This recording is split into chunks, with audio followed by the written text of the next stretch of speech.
What's going on, guys? Hey, welcome back to season 2 of the L3 Perspective. And I was like, your teacher's there to teach you algebra and math. My job is to teach you how to survive and to help guide you as much as I can. I was thinking about one of the surveys. 2 out of the 3 of our topics that really stood out regarding men in our viewpoint was love and leadership. This is the L3 Perspective where we talk life, love, and leadership. We really dove into the piece of life and leadership. Like, love, share. These conversations are the ones that really affect everyday life for all of us. And ultimately, we do this for you to begin with. Keep listening. We appreciate y'all who are rocking with us into season 2. Mm-hmm. Because like I said, we do it for y'all. Yes.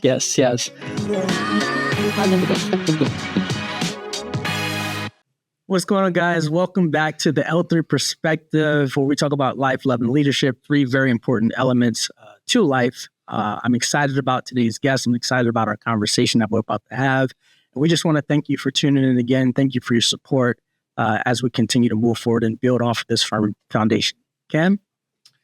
Hey, what's up, guys? So, as you already know, before we start, like, love, share, subscribe, tell us what you like, tell us what you don't like. Ultimately, we do it for you. So, if you don't tell us what's working or maybe what's not working, then we can't make those pivots to make it a more enjoyable show for you. But today, we have Kimberly Arnold. Yes. So, me and Kim became acquainted. So, first of all, Kim or Kimberly?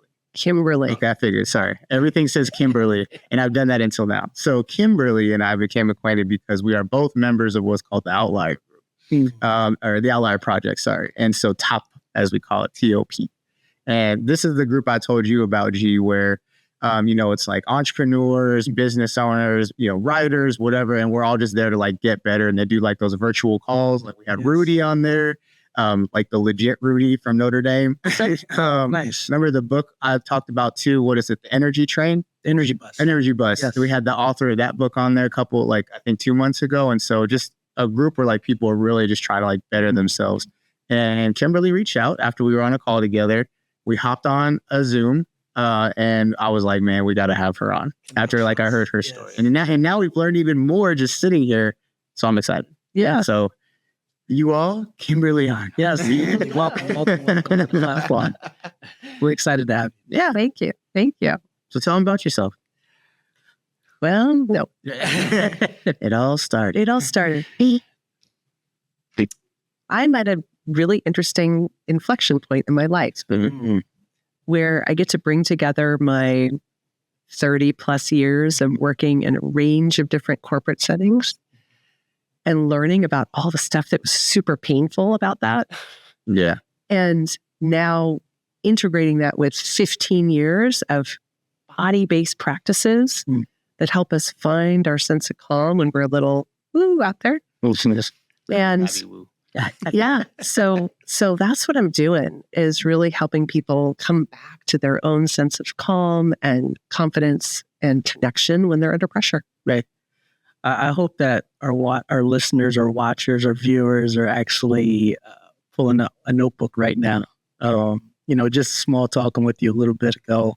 There were so many practical principles that you laid out, and I'm excited to get into some of those today. We're going to do something we've never done before on the show. Yes. Towards the end. So you have to listen till the end now. Yes. Yeah. So one of the things, Kimberly, that I found like most, as we were talking is, you were talking about this navigation through like corporate industry. So like if you could tell the listeners kind of like, where did it start and kind of like those jumps that you made? Because I know you went from one arena to like another, which has now led you to where you're at now. Yeah, for sure. I started out actually in management consulting, and I was super lucky to have a connection to an alumni, got me in the door doing that. And it was really pulling into my passion of wanting to make large scale change happen for people and really combining people, process, and technology. And sort of, I'm a systems thinker, so I got really excited about doing that. And then when I was 23, my mother passed away from leukemia. And I had the opportunity to stand in a hallway at Johns Hopkins oncology ward watching 5 doctors go.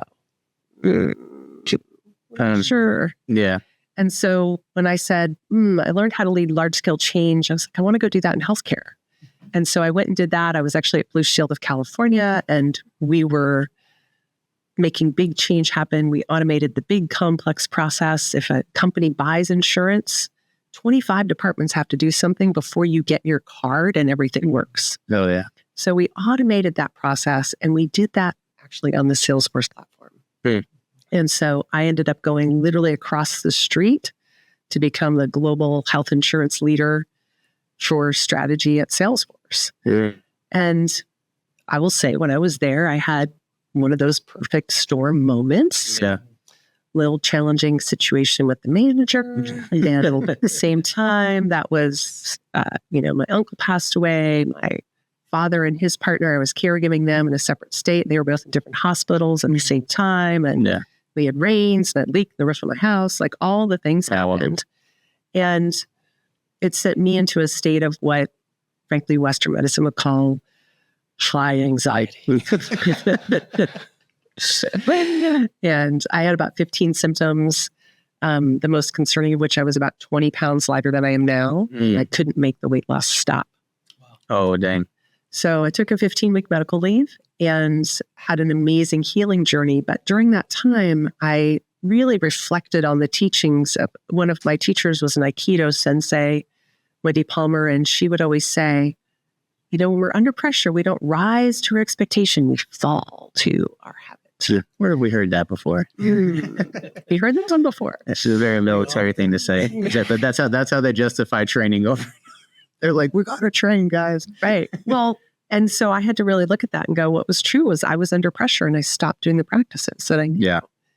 And so I said, what's true for me is throughout my life, I have felt compelled to lead when I've endured really intense suffering.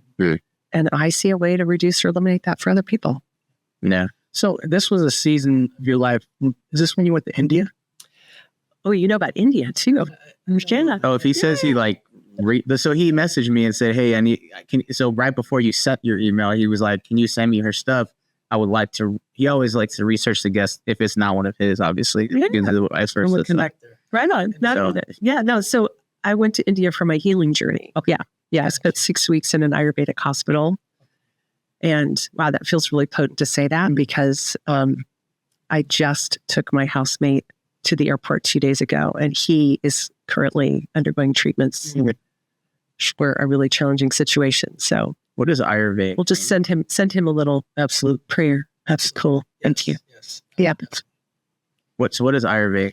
Ayurveda is a whole form. I mean, it's really a whole holistic philosophy of how to live your life, but it's, I don't know, over 5,000 years old, based in kind of the Hindu culture. Yeah. It's a holistic way of paying attention to, I mean, literally everything from how you eat to how you spend your time. Mm-hmm.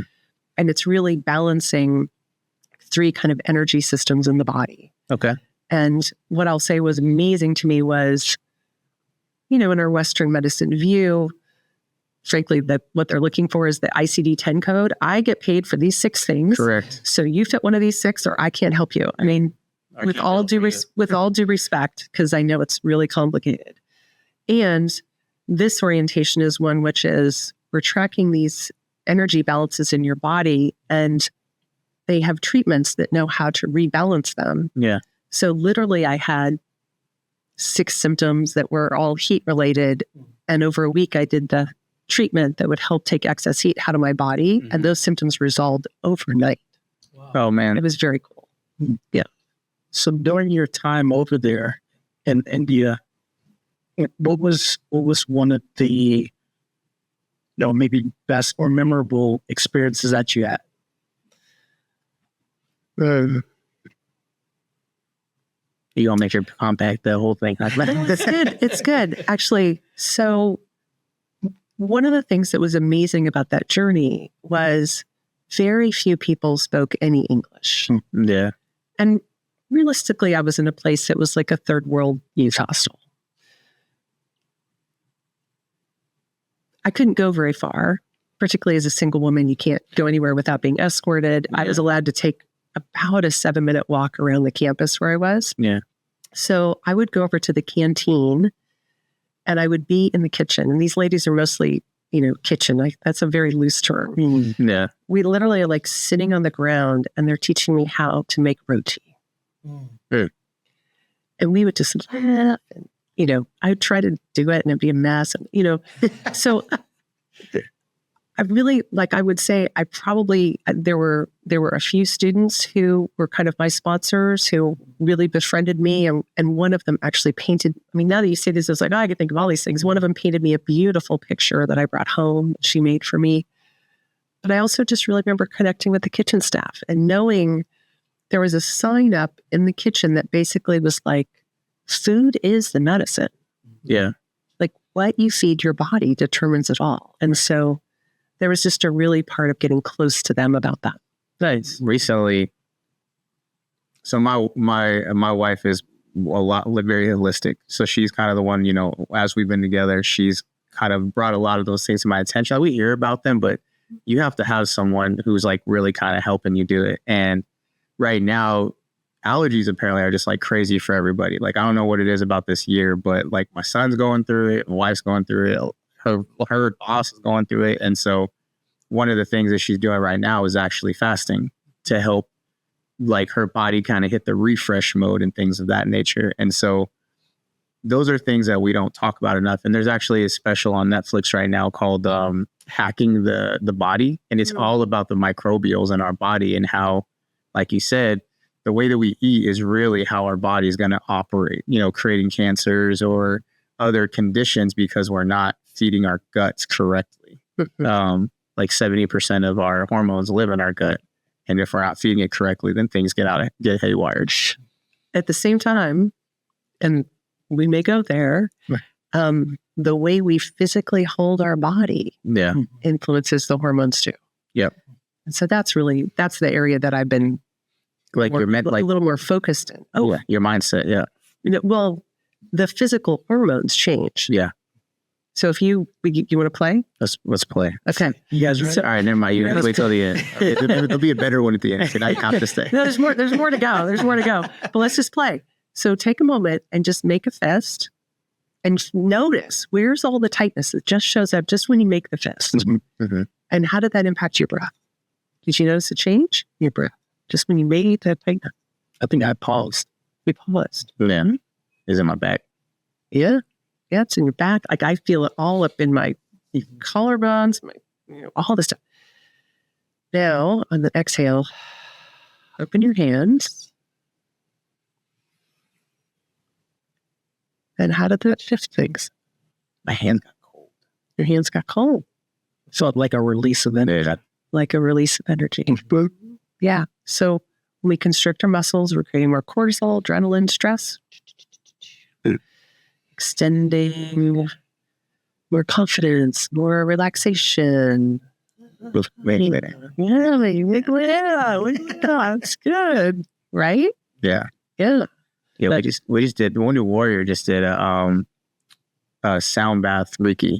So I did Reiki for the first time with my wife. Nice. Or she took me, but they also did like a sound bath in Sacramento. Yeah. And that was cool. I'd never done that before. So that was a very like cool experience. And what was interesting at the end too is they gave us like a stone based off the energy that the Reiki person felt like you were like giving off. Yeah. And mine was the one of prosperity. Interesting. Yes, I'll take. Yeah, that was like makes sense. It's interesting with that exercise how like we do things but we don't understand what happens or why we do it, right? Because I've seen a lot of guest speakers right before they go on stage, powerful speakers, and they say, I've been doing this for 15, 20 years and I still get nervous. But once I just kind of release and I kind of shake a little bit, I almost transform into like you mentioned, the confidence, right? To flow of energy. As I walk on the stage, and I've done it myself as far as like, I will kind of close my eyes and just kind of try to relax. And then I just glide onto the stage. But again, it's interesting to hear some of the chemistry behind the releases and why it's important. Well, and it's when I first work with folks, what we start to unpack are 3 truths. And the first one is the brain registers body sensation before thought and emotion. So if you think about the first time you went to touch something that was hot, and maybe you didn't realize that it was hot. Yeah. So think of that time. It might have been a pan, an iron, who knows, whatever it was. You probably remember the heat sensation on your skin first. And then you're like, ooh, I touched that thing. You're like, oh, I touched that thing, right? Like, Yeah. So it's great to know that, because body sensation becomes the first level of awareness that I'm going maybe into a stressed place, right? Yeah. So if you think Gut of, feeling, pardon? that gut feeling. It could totally show up like a gut feeling for you. But if you think of something that's like, on a scale of 1 to 10, it's like a 6 stress for you. Think of something. Okay. Got that thing? All right. So as you think of that thing, do you notice anything that's shifting in you as you think of that thing? I stopped breathing for a second. Stop breathing. I'm trying to find solutions. Right. Yeah. So we immediately go to like whatever our kind of compensation strategies are. So if you can start to notice, oh, the moment that I start to go towards that stress place, I hold my breath. Or maybe the first thing you notice is repeating thoughts, but I promise you, somewhere in your body constricted first. The second truth is, and we played with this already, as soon as I shift my body, I can shift how I respond. Yeah. Did that make sense? Yep. And just going back to the exercise, it makes perfect sense. Yeah. Yeah. And so, I think I just did a talk to about 85 folks yesterday online, and they're all in a, big company, working stressed out, and wide range of age. But when I asked people, what do you first notice? At least a third of them said emotions. And I thought, well, that is the first thing that you're like, ooh, something's off because I'm right. But there was a precursor to that. Yeah. There was some place you held your breath, you tightened your jaw, you started perspiring, your heart rate went up. You had a sense, somebody said cold hands, like you might have a change of temperature. Yeah. So there's this thing of like, okay, can I start figuring out what that is? Yeah. Because then when that thing happens, I can go, oh, I could just single them on my side. Like I could do something to like relax a little. Yes. Well, why is that? As I know we were talking prior to recording a little bit about leaders or leadership. But from that perspective or just holistically, why is that important for people to recognize or understand? Yeah. So how many of y'all have ever had that experience of like, well, look out, he's having a bad day? No, it'd be like that. I told him the other day, I wasn't having a very good day the other day, and we were supposed to do something, and I messaged him. I said, I'm not in the right space. I got to take pause for his schedule. Yeah. It's all good. Right on. No, for sure. And so the reality is the mood of the leader is the mood of the room. Right. Yeah. And I can't tell you how many leaders I've spoken to. They're like, I'm feeling stressed, but it's cool. My people are good. Yeah. And I go, dude, if you're feeling stressed, your people are feeling your stress. For sure. And then the moment that people feel the stress, they're going to react, in the way that they have been conditioned to react. And by the way, we learn that conditioning from really young, not so skillful. For sure. Necessary, but not so skillful. And so there's a whole part, I think, of leadership.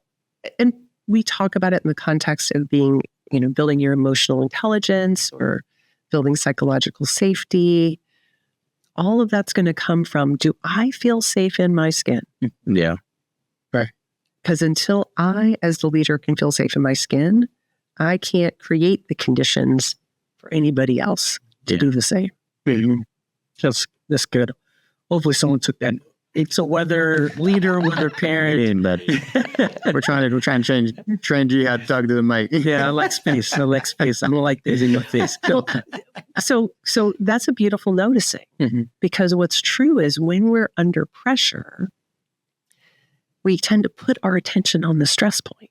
And the way to adjust is to shift from the stress point back to the space. Right. Yeah. So there's some part of you that intuitively knows to do that.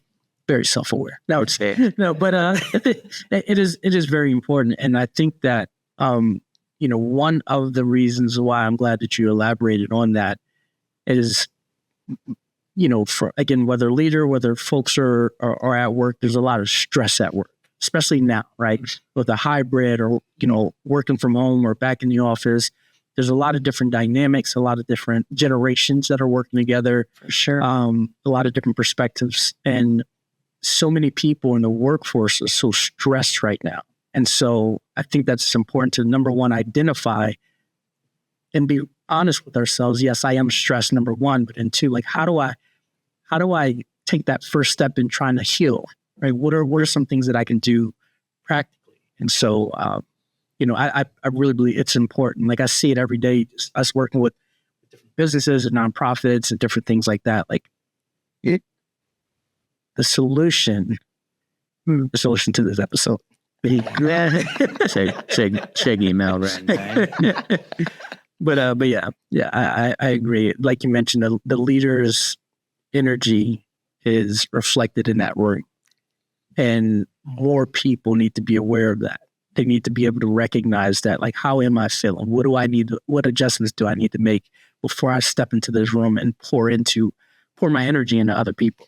Well, and how I help people, there's so many times that there's different acronyms and things you can use to kind of help you. And, right. There's acronyms everywhere. Well, one of the ones that I use with folks is PACE.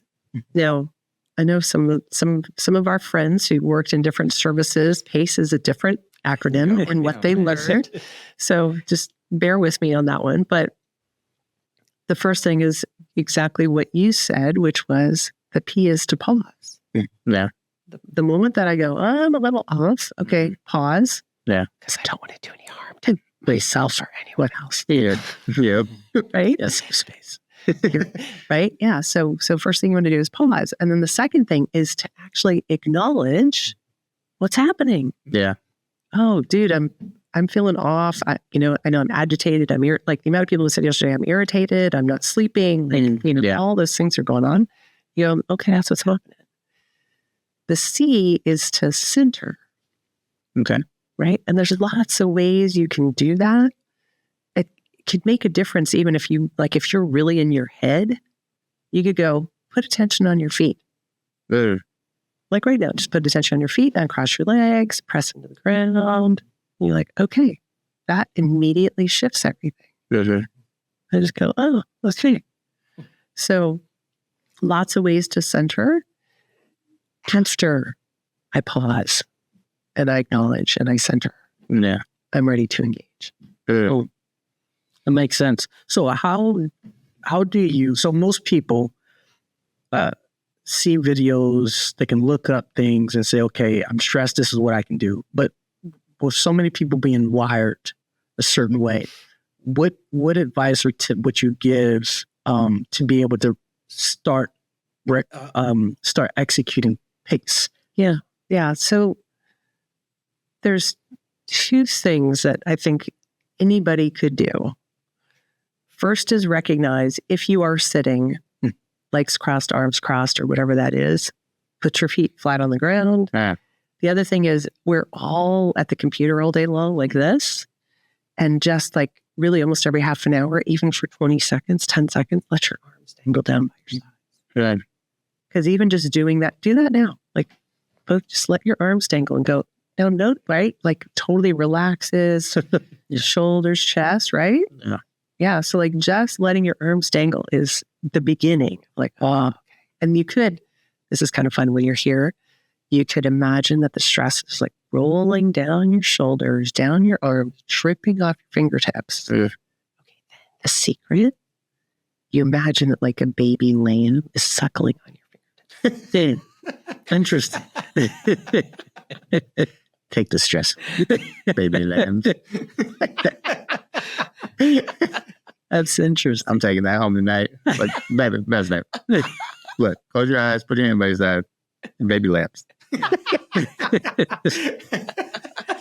I would love to hear the comments for viewers. I encourage you I encourage and I challenge you to try this exercise and our exercises that are within this episode, and drop a comment to us. We would love to read it. Yeah. No, so the first part is just recognizing we tend to get all cramped up during the day, and can I do something to actually right? The second thing is recognizing that what's also true is when we focus our attention on the computer screen, on the microphone, on whatever the thing is, we tend to, you said, hold your breath, or our breath tends to get really shallow. Crazy. Right? Yeah. So what you most want to do is make sure that you're having a longer exhale. So I often will do an inhale to a count of 4. Yeah, the box breathing. I like not box. Box breathing is awesome. Yeah. And for some people, not all, but for some people, that long hold to make the box, the long hold at the top and the bottom, can be a little stressful. It's stressful, yeah. So you can literally just do an inhale to a 4, pause, and exhale to a 6. Good. And on the 6, on the inhale, I imagine the breath coming up my back, reaching out the top of my head. And on the exhale, I imagine it rolling down, relaxing my jaw, chest, shoulders, belly. Yeah. Baby lambs. And then the baby lambs. So you got it. I gave you all the secrets. I took so I was telling you is I got ICF credential for coaching. And for one of the CMEs, I went through the positive intelligence. You know, and the big thing with during that training was the fingers. Like close your eyes and roll your fingers, and then roll a little bit harder and like actually feel as your fingers wrinkle and things. And then 5 seconds, 10 seconds, 30 seconds, and then like you said, acknowledge kind of how you're feeling at that moment. So anytime that you pick any body anchor and put your attention on that body anchor, it's teaching you how to be present. Yeah. That's it. Yeah. I like that. Not only do I like that, it's effective. Yeah. It's effective. Even better. Yeah, it's effective. It's very interesting. I'm always interested in like things like this. So, I'm an inner city kid that, conversations like these were not being had, right, when I was growing up. And so I have a deep interest in things like this, and being able to try to practice on my kids. Because there are times where there are different seasons are so busy with, different businesses and just so much, right? Podcasting and a community, just church, just everything. Yeah. And I find there are seasons where I'm needing to be more intentional on how I'm feeling so that my reaction to the kids are not from what I grew up in. That's right. And so sometimes I lose the battle, but well, here's because if I remember correctly, you have a pretty young one, right? Yes, my youngest is 2. Yeah. Baby so he started super awesome for a really young one is to get him to buzz like a bee. Oh, she would totally love that. Yeah. Because if I hold the Z for a long time, it's a long exhale. But they don't know that. Right. It's a secret. You just go, let's buzz like a bee. Don't. And you'll get him to buzz for a long time, and you're going to calm him down. I'm trying that every day. So, but here's the thing, though. You got to practice when they're not under pressure. Right. Because if they're under pressure, they're already like, I'm not going to do that now. I want to be a bee. I don't want to, right. So you got to be like, hey, I did this cool thing at work today. You want to be a bee together? Let's be a bee. Well, and then you practice it. So that in the moment that they're like feeling upset, experience buzz like a bee. Right. And they already know like what that means, and they've practiced it. Because there's this other thing of like, when I'm really upset, I'm also more likely to have a sense of separation. I go to, I don't feel safe, and I don't know that you're safe, and I don't know if you're like that's our natural thing. Right. But, you could even in the moment, like grab their hand and just be like, let's buzz like a bee. That makes sense because it's like you're taking them back to that safe space. Exactly. Which I grew up in a neighborhood that was safer, but I grew up with really noticeable, you asked me the question before about Kim versus Kimberly. Yeah. I grew up with really noticeable crossed eyes. So cross-eyed Kim was the regular. Got it. So I spent my childhood like preparing myself, protecting myself from what was going to feel like the 2x4 that was going to hit me in the head as soon as the kids came up and started teasing me about not looking like everybody. So, and I'm sorry, I don't want to ask all the questions. Very interesting.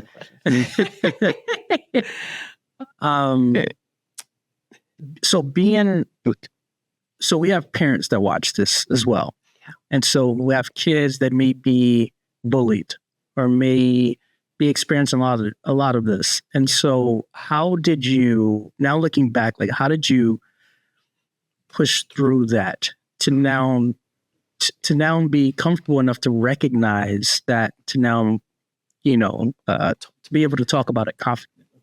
Yeah. Okay, you ready for, I'm going to connect a bunch of dots. I love it. I'm going to connect. I'm a dot connector. There's a bunch of dots. So, no, I say that because I literally just, in the last week, I labeled myself on LinkedIn as a bullying survivor. I was bullied in the workplace. I saw that on your bio when in that email. I was glad you brought that up. Yeah, I was bullied in the workplace. And what's been amazing is like the number of people who reach out to me and go, that happened to me too. Yeah. Now, okay, here's the dot connecting. So, I'm going to sound like, this is good. I love it. So, I was bullied as a kid. And what I figured out pretty quickly was if I showed any reaction when they attacked me, they would attack me more. Yep. So I learned to try to smile and pretend I was okay. My mom tried to give me clever things to say. But frankly, they kind of left me to figure out how to navigate this. So I think today, I think we're more aware of the fact that sometimes parents need to step in and go, look, we got to draw some boundaries, and like this behavior is not like these are not bad people, but this behavior is not okay, and like delineating that. When we've been bullied as kids and we didn't learn how to re-regulate our nervous system around the bullying, and then bullying happens when we're adults, it's like we are back at, for me, that started when I was like 3. Because I started Montessori school at a young age. So the bodies, and in therapy, they actually talk about this idea of if somebody's having a response that's hysterical, you can know that it's historical. Oh, okay. That makes sense. Right? So like, wow, I'm super overreacting to this thing. I don't know why. Yeah. Well, that would be because some other time in the past, this thing happened and you didn't really handle it. And so it's showing up again. Yeah. So I make that connection around the whole bullying thing because I wouldn't say that I learned how to handle it as a kid, which is a part of why it kind of took me out as an adult. What I know now, that's why we were having the conversation of like, God, I would love to be teaching some of these practices to kids and to families. When kids have a lot of adrenaline going on, frankly, what I do, I'd be seeing this in maybe some of the videos of the example that I saw. This was actually in Africa. I saw a lion like spot the gazelle by the watering hole and like build up all the energy in its hind legs and dart across the plain and take it out. And the first thing it did was drag it to cover. And the second thing it did was start to shake. The best way you can get the adrenaline out of your system is to actually shake. So in my workshops and things, I put on some drumming music and I'm like, move it around. And literally like people can shake for a minute. They're like, wow, that feels so much better. Right. Go. Yeah. Right. Because you've been hanging on to all this stuff. So you can get kids shaken. What if you already have kids that just shake? I'm just kidding. So give them music and do it with them. As you were the last 30 seconds, I was just picturing my kids right now, the three younger ones, 11, 6, and 2, super energetic, right? And so I was just kind of picturing, I was like, okay, cool, I'm going to try this, I'm going to try this. And I was like, well, what do you do when they're already shaking? But as a partnership, you go with it. Mm-hmm. So I also lead like a freeform movement practice, something called dance that freaks people out. Yes, okay. And list a lot. Yeah, right. Well, because a lot of what we do in that practice is we will echo movement that we see. Hmm. So I was saying before, I just led a group of like 25 in this threshold experience. And there were definitely people who were not comfortable, but when you get people imagining and playing in their bodies, they could start to echo each other's movements. It's what I sort of intuitively do when I'm working. I'll work the room or the space. We were outside with a grove of redwood trees. And if somebody's, got their and you just go up to them and you do this. Mm-hmm. I mean, y'all have talked about how important it is for someone to feel seen. Oh, yeah. If I echo your movement, you're going to feel seen. Right. 100%. If your kids are having a moment, now, again, this is the kind of thing you want to do not when they're stressed out because they might freak out. Yeah. Right. But I've done this before with kids where they're doing something and I just echo it back to them and they're like, ooh, she's really seeing me. Like, oh, yeah. And like, no words. I mean, they're just doing something and I just start doing the thing. Yeah. And they go, oh. And then they do something else and I do the same other, and then I go, oh, So I think there's just a whole thing about actually just being with them. Right. As opposed to like, I don't want you to be upset. Like we get upset because they're upset. Yeah.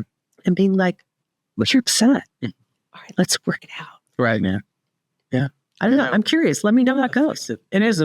I know for sure it's effective because as you were saying that, I thought about just 2 nights ago, the kids were in the living room area, just kind of like dancing, being silly. And like, I just came and I was just dancing and being silly. And it was like, they felt that I seen them. That's right. And the energy was just duplicated, right? And so it shifted the energy in the house. That's right. Right, because the leader in the home shifted their energy. It makes perfect sense. It's can be challenging to do, again, when you're wired a certain way. But well, so I mean, one of the things I've been doing, and we did this right when you came on. Didn't I have music playing when you came on? Yeah. So I've been doing that. When I join a meeting with somebody for the first time on Zoom, I play a song when they come in. And people are immediately like, this got a soundtrack. Yeah. And so that could just be another thing that you do. Have a time in the day that y'all dance to a song. Right. And just make it a part of what you do. Because, and then like encourage them to get silly and just kind of shake out, Like when I had people shake yesterday, something like, that is more movement than I've done in my body in a long time. And I was like, okay. All right. Friday mornings. So we play like a Friday song. So we always do that. So this morning, Arrow was like, can we play it on all the speakers in the house? And I was like, yeah, sure, dude. I like parked it out there. We're just like dancing through the house. Yeah. I was like, yeah, that's what we do, man. They're like, why don't we do this more? Because we were doing it a lot and then it like slowed down. And I was like, we can do it every Friday. Like I like doing it every Friday. Yeah. I know. Yeah. I'm in such a season of being very intentional about the focus on family and focus on the energy within the home and the peace. And I definitely want to talk about peace a little bit. But before we do that, like that's a season that I'm in, right? Because I'm having more time, or I'm creating more time where I'm reflecting on why did I always react that way? Or why do I react that way? Or why, like I'm trying to connect those dots that go probably far beyond my existence. And because I've found that there are certain behaviors that I have that I'm doing that's impacting the kids. And, me saying, I hope that when I pass this baton on to them, this foundation, hopefully they don't have as many holes in the foundation that I do. I help them kind of plug some of those holes. They'll find some other ones, don't worry. Right, for sure. But, some of those, so for example, while my mom, who was single, and was very busy working 2-3 jobs, right? Some of the discipline was spankings and yelling and different things like that. And so we've created a space where that's not something that we want in our home, right? Let alone for them to now, hey, grandpa did it, dad did it, and now we're continuing on, and they're trying to figure out, right? I'm trying to break some of those curses down. And so to tie it into peace, because with the intention being on peace, I understand the value of it and the importance of it, and we want to create that daily peace in our home. Now, with that said, I'm going to give you a tip from my mom. Okay. So I have an older brother. He's 5.5 years older than I am. And I think when maybe I was about 6, we came home and there was a poster board at the top of the stairs. And it said, "Mom is on strike until the following is done." She's not taking you anywhere. She's not making your meals, like whatever the things were. Like there were things like Mom is not doing these things until, and then she listed out the things that had to get done. Boundaries. Yeah. Super boundaries. Yeah. So I think or I remember there's a whole other conversation. Well, some other time we'll pick that up. My mother actually she wrote a parenting column. She was a marriage and family counselor and wrote a parenting column. And this was her sort of area of focus. But even at a young age, she would have a thing about, we put things away. And if you don't put it away, it will get put away. Mm-hmm. And it may get put away somewhere else for a while. Yeah. Until there's some way that so there was just a lot of emphasis on agency. Yeah. Being responsible for yourself. And then I think what you're speaking to is also being responsible for the impact that your behavior has on the rest of the family. Right. Yeah. Yeah. My oldest son, he likes to terrorize his younger sister is the word I like to say. I was the younger sister terrorized. So, and I find myself explaining to him a lot is like, just because you think it's funny, she obviously does not. She yells because I know I try to let him get through it, and then eventually I have to be like, I know you've heard her ask you to stop like 5 times. Right. If someone asks you to stop, we stop. Because if it was you, I have seen you get upset because someone did the exact same thing to you. How did that feel? Well, I didn't like it. Do you think she likes it? Well, no. Let's do that, bro. let's think about that a little bit more, Or like, I think my daughter, we went to Hawaii, and she was upset because I let one of our friends got like her $7 goggles. She wasn't using them. They're like around her head, whatever. And she I have never seen a child throw a fit on the beach of Hawaii, but I told, I sat. Like, dude, you're in Hawaii. What's the problem? And I sat with her for a second. I said, what makes you upset? So why I don't want to give it to me? And I was like, I understand that, but you are using it. And there are just battles in life sometimes where it's like, just be a nice person. Like you aren't using it. It's not a big deal. And I was like, we don't want to let this ruin our day. Like, you're at a beautiful place right now. I said, well, it ruined my day. And I said, okay, well, I'm going to let you sit with that. Take a breath. So she sat like in the, in the shallow part of the beach, just kind of like moping, and then we finally left the beach, and then we all had like a nice dinner. We got ice cream, and, she's like, oh, it's such a great day. And, this is my older daughter, isn't it? She's 11 years old. And I was like, I'm glad to see that you didn't let that ruin your day. And she said, well, it did at first, but you were right, Dad. Like, we still had a whole lot more to go. I was like, exactly. It's not a big deal. And you got your goggles back. They aren't broken. We're okay. I had a class I did once, and the leader would say, okay, how long would you like? How long would you like to be upset? 5 minutes? 10 minutes? How long would you like? And just like look at a watch and be like, how long? You'd have as long as you like. How long would you like? Yes. I don't feel like there's enough time. Like, sometimes you just gotta sit with it. I'm big on that. I was telling Glenn, when I was in this place the other day, my wife, after I had kind of calmed down, she's like, hey, did I help? And I said, at the beginning, not at all. I said, at the beginning, it kind of made it worse because, I was upset when she came home. And so then she, in camaraderie was upset with me and like making phone calls. And I was like, I was glad to know that you like were with me being upset because it was a situation, but you then started making phone calls that we didn't need to make call and then you're asking me questions, which is now stressing me out because I'm already on the phone trying to handle it. She's like, oh, okay. That makes sense. I was like, but the conversation after where we were like kind of talking through it totally helped me. We believe in raw communication in my house. It's good. It's really good. Yeah. It's good. What would you say to the younger you? And I'll leave it at that question mark. What would you say to the younger you? Yeah. Trust your gut. Big. Trust your gut. Trust your gut. The body is actually telling us all the time. Are we safe? Should we trust? Should we take the leap? Should we not? The body is telling us all the time. Sure. And then there's societal conditioning and there's the mental jungle gym thing that we do, whatever, that can get in the way. Some people play with, okay, this is a little woo-woo. Can we do woo-woo? Let's do woo-woo. Some people play with this idea of muscle testing. Have you played with this or not? I've never heard of that. Muscle testing is the idea of like, okay, if I got my fingers like this and you can kind of pull and you're asking yourself the question, like, should I do that thing or not do that thing? And you'd like kind of pull. And if your fingers break, you're like, okay, no, don't do that thing. Or if you're like, okay, no. So there's not that has to be the way, but I think there's something to be said for, even if you're thinking about a choice. Yeah.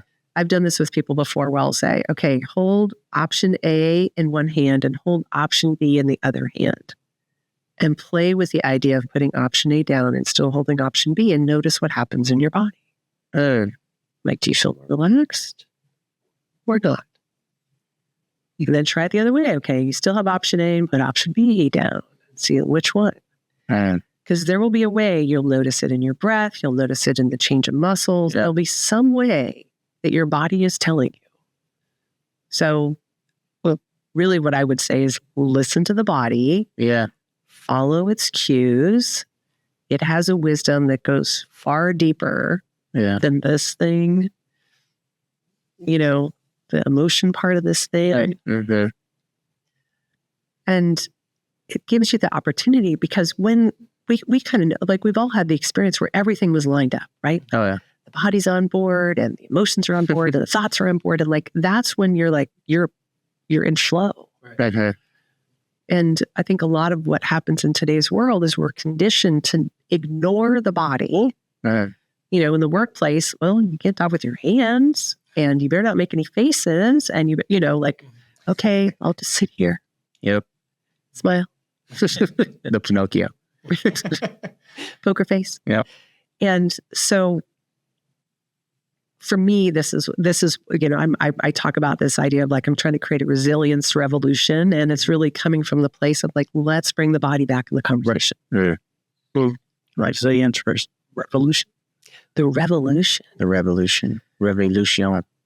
So as we kind of get to a close, so G always has a question that I'm sure you've heard he likes to ask. Yeah. So one of the questions, I think it's probably the only scripted question. It's the only scripted two pieces: the intro and the question. Yeah. Okay. So, life,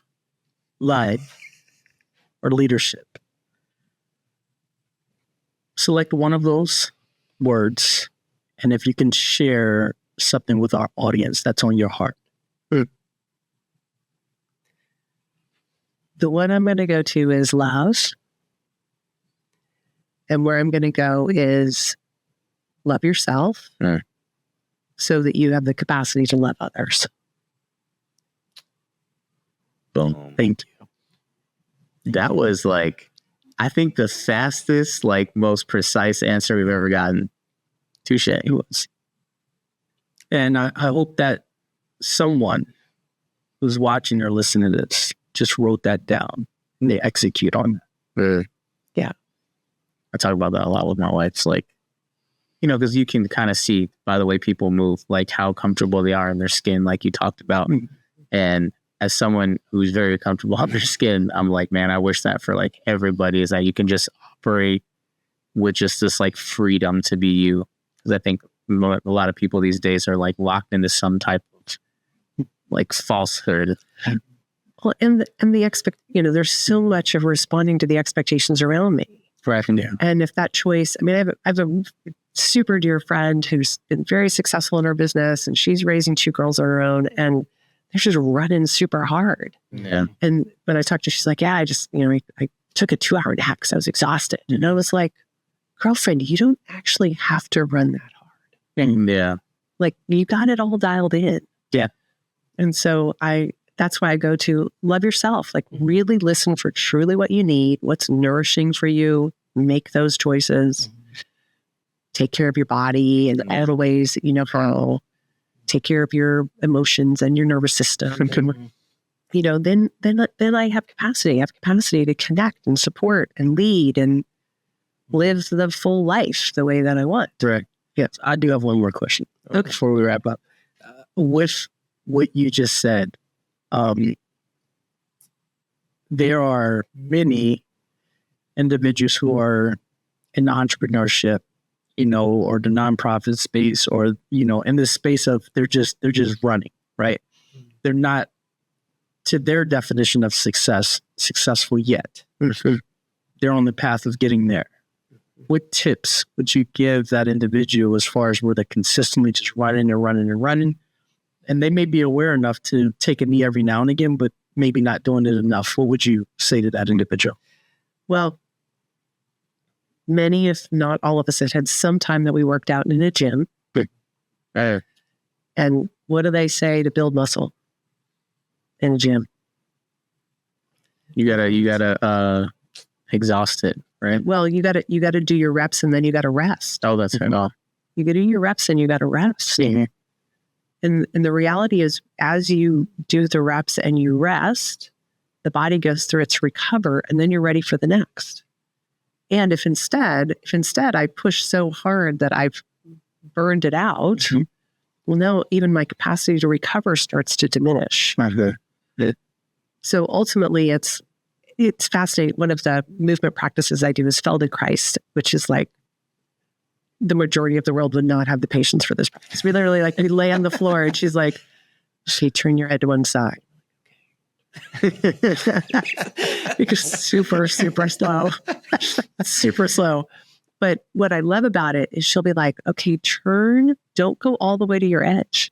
Stop before you get to your edge. That's right. And the more you learn how to go to your edge and not beyond it, means that over time, it's like a swinging pendulum. Over time, those edges get wider and further apart because you're building your capacity. Yeah. So there's really this, what I will say to you, because I am an entrepreneur, I'm riding the roller coaster with y'all. I feel it. Right. Take breaks. 30 seconds.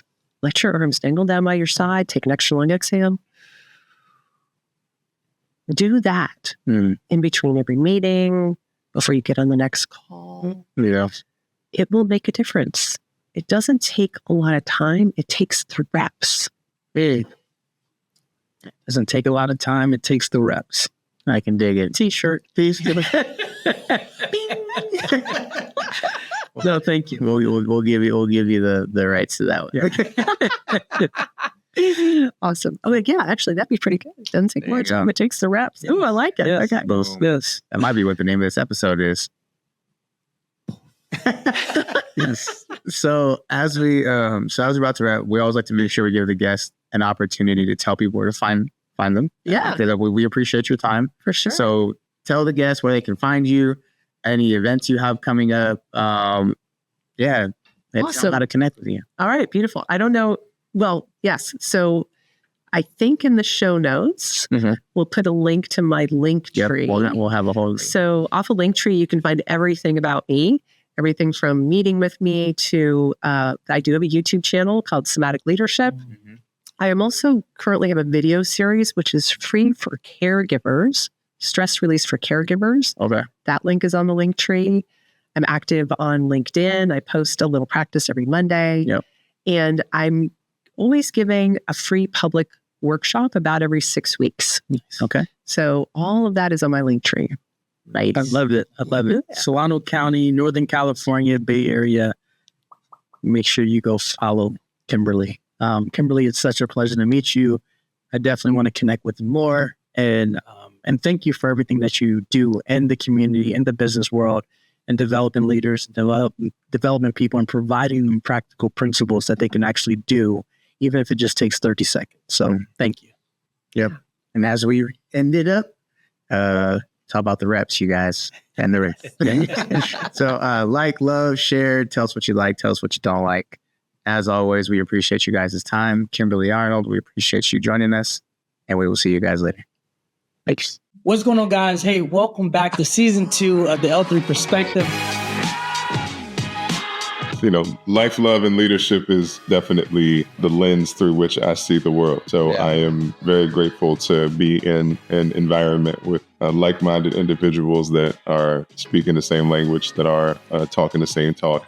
What I was telling G is I want to be a master of it, though. I want to study this art of speaking because, I'm good at it, but I want to be a master of it. There's a difference between when you're good at something and great at something. Yeah, Absolutely.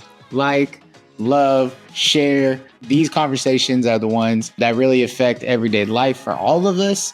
And ultimately, we do this for you to begin with. Keep listening. We appreciate y'all who are rocking with us into season 2.